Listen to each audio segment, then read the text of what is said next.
नमस्कार साथियों, कैसे हैं आप सब।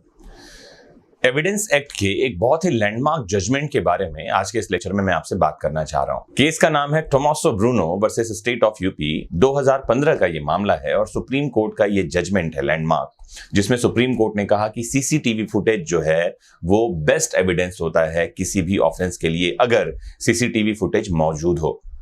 केस के फैक्ट्स ब्रीफ में क्या थे मैं आपको बताऊं, फिर आगे मैं इस केस के बारे में आपको बताता हूं। हुआ ये था कि 3 इटालियन दोस्त जो थे, एक का नाम था टोमासो ब्रूनो, एक का नाम था एलिसाबेटा बॉन कैम्पेनी और एक फ्रांसिस्को मोंटिस। ये फ्रांसिस्को मोंटिस जो थे ये मारे गए थे और एलिसाबेटा बॉन और टोमासो ब्रूनो, इन दोनों के नाम पर आरोप लगाया गया था।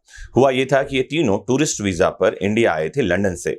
मुंबई पहुंचे ये 28 दिसंबर 2009 को, and after visiting several places of interest together these persons arrived at Varanasi on 31 of January 2010। 31 जनवरी 2010 को ये वाराणसी पहुंचे, जिसे हम बनारस या काशी के नाम से जानते हैं।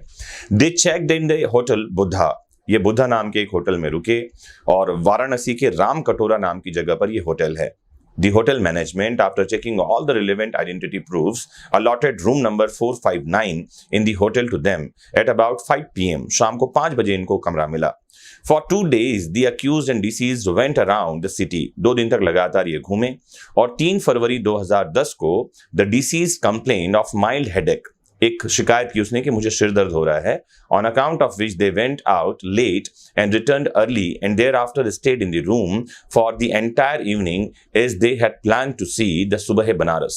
शाम तक वो वहीं रहे और ये सोचकर कि सुबह हम घूमने जाएंगे और सुबह बनारस देखेंगे। 4 फरवरी 2010 वो दिन था जब सुबह 8 बजे जो हमारे अक्यूज 2 हैं, जिनका नाम मैंने बताया था एलिसाबेटा बॉन, इसने इन्फॉर्म किया राम सिंह को, जो मैनेजर है होटल का, कि जो आदमी उनके साथ में है उसकी कंडीशन बहुत खराब हो रही है, जिसे हमने डिसीज नाम दिया है, मृतक जिसे कह रहे हैं, जिसका नाम है फ्रांसिस्को मोंटिस। और हुआ ये कि उसे हॉस्पिटल ले जाया गया, एसएसपीजी हॉस्पिटल बनारस में ही है, जहां उसे मृत घोषित कर दिया गया। कहा गया, ये फॉरेंसिक रिपोर्ट में बात आई कि एस्फिक्सिया यानी दम घुटने से उसकी मौत हुई है।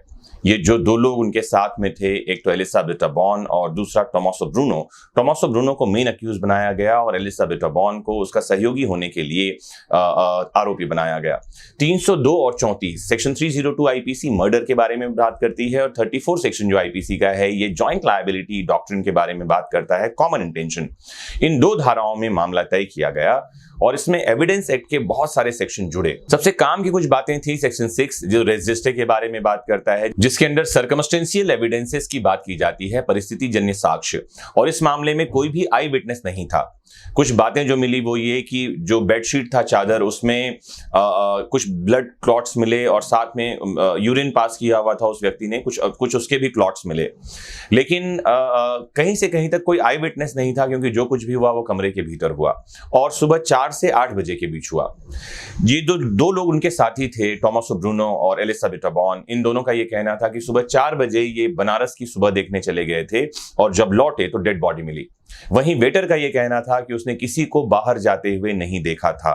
मतलब ये लोग कमरे में एक साथ थे और सर्कमस्टेंसेस बता रहे थे कि या तो इन्होंने मर्डर किया है या इनको पता है कि किसने मारा है। आपको बताऊं कि सीसीटीवी होटल के चारों तरफ लगे हुए थे, किचन में, रिसेप्शन में, लॉबी पर, लेकिन कहीं भी सीसीटीवी की फुटेज प्रोसिक्यूशन ने एविडेंस में नहीं प्रोड्यूस की। हुआ ये था कि हाई कोर्ट से इनको पनिशमेंट कंफर्मेशन हुआ था और सुप्रीम कोर्ट में जब बात आई तो सुप्रीम कोर्ट ने कहा कि लॉ ऑफ एविडेंस का एक गोल्डन प्रिंसिपल है, जिसे कहा जाता है best evidence should be produced in all the cases. सर्वोत्तम साक्ष्य हर दशा में दिया जाना चाहिए। वो लोग कमरे में थे क्या बाहर थे, इस बात को साबित करने के लिए सबसे बढ़िया एविडेंस क्या होता, वो होता सीसीटीवी फुटेज, जो कि प्रोड्यूस नहीं की गई और ना ही उसे सुरक्षित रखा गया।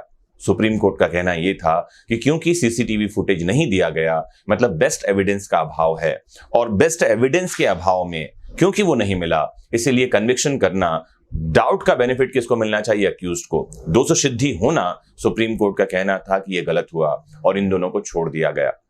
इस लैंडमार्क जजमेंट की खास बात सिर्फ ये है कि यहां बेस्ट एविडेंस रूल की बात की गई है, सबसे पहली बात, और सेक्शन 65A 65B, ये दो सेक्शंस आपको याद रखना चाहिए जो इलेक्ट्रॉनिक एविडेंस की एडमिसिबिलिटी के बारे में बात करते हैं कि इलेक्ट्रॉनिक साक्ष्य की ग्राह्यता कैसे होगी। सुप्रीम कोर्ट ने 2015 के इस लैंडमार्क जजमेंट में सीसीटीवी फुटेज को बेस्ट एविडेंस बताया है, जो आपको ध्यान में रखना चाहिए। और यहां से एक नई परिपाटी शुरू होती है कि सीसीटीवी का एविडेंस सबसे बढ़िया एविडेंस माना जा रहा है। तो इस केस में इतना ही। केस के फैक्ट्स तो बहुत सारे हैं, बहुत सारी बातें हैं। मेरी कोशिश होती है कि बहुत संक्षिप्त में आपको कुछ बातें बता दूं और आपको एसेंस मिल जाए उस पर्टिकुलर टॉपिक का, उस पर्टिकुलर केस का। तो जरूर बताइए कि केस से रिलेटेड ये बातें आपको समझ में आई या नहीं, और जो एसेंस था आप तक पहुंचा या नहीं। जुड़े रहिए आपके अपने फेवरेट प्लेटफॉर्म वैदिक शिक्षा से। और अगर आप किसी और लैंडमार्क केस के बारे में कुछ जानना समझना चाहते हैं तो कमेंट बॉक्स में पूछिए। मेरी कोशिश होगी कि कम और आसान शब्दों में आप तक उस बात को पहुंचाऊं। नमस्कार।